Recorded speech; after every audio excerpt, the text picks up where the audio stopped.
네. 자, 중국과 관련한 이야기 좀 짚어봤고요.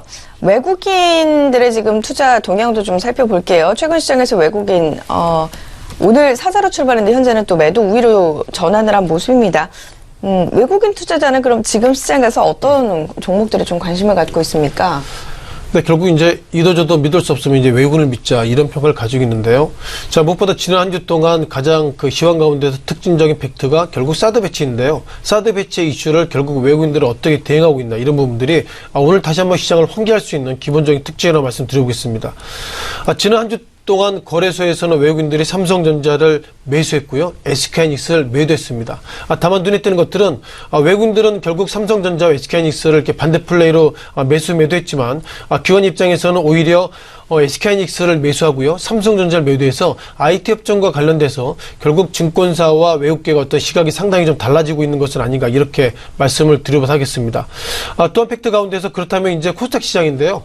자, 코스닥 시장 가운데서는 외국인이 CJ-ENM을 매수했습니다. 그리고 매도를 카카오를 했고요. 많은 분들 CJ-ENM 관련돼서 부정적인 코멘트는 그거죠.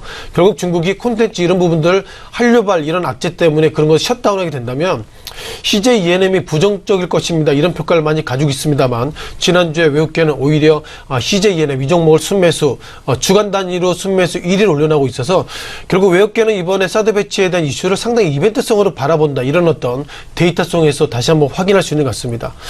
또한 이번 주 팩트 가운데서 이제 탄핵 심판일이 언제 되느냐에 따라서 이제 우리가 정말 이제 이후에 상당히 수많은 팩트가 나오고 있는데요. 어쩌면 이번 주에 코멘트가 나오기 때문에 빠르면 9일, 때론 10일, 때론 13일이기 때문에 이번 주에 정치적 이벤트가 예상보다 큰 주라고 말씀드려보겠습니다.